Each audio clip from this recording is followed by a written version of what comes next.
important breaking news from the United States, from Alabama, because just in the last few minutes we've been hearing from police, and they have said that 2 suspects in that birthday party shooting, that 16th birthday, that left 4 people dead.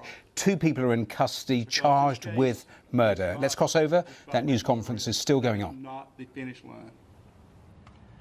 If we hurry, if we're careless, and we do make an arrest, but it does not result in conviction, it does not result in ultimate justice for our victims, we have failed our victims. So I ask each of you to please be patient, please be understanding.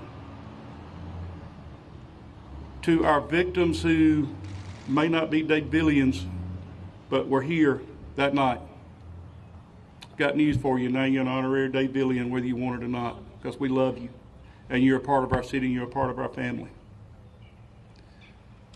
I want to thank every one of you for your interest, for your concern for our families, for our children, for being here.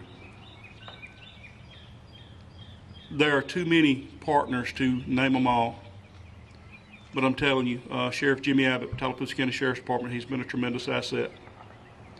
The Alabama Bureau of Investigation, SBI, State Bureau of Investigation, and the Alabama Law Enforcement Agency, ATF, FBI, United States Marshal Service, Alabama Fusion Center, just to name a few, not to mention our neighboring surrounding agencies.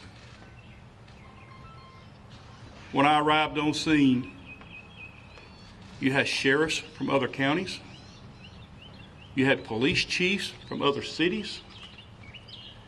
Countless officers and specialty units who came from other jurisdictions. They did not care that this wasn't their community. They were here because they have a servant's heart. So I ask each of you to please continue to lift us up. Please be patient, and please understand that when you email, when you call, when you text, and we do not give you a specific answer, it's because there's information that you want that I cannot reveal. Because I'm not going to do anything that's going to jeopardize this investigation. So I thank each of you for your time. I thank each of you for your understanding.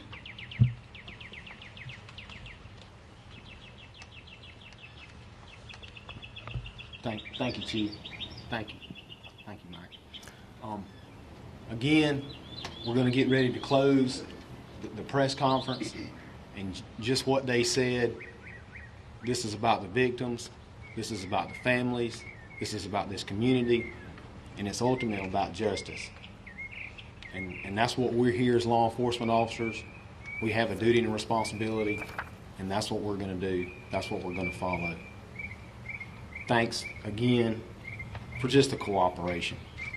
I mean, the partnership has truly been amazing, and we do. We thank the media. We thank y'all.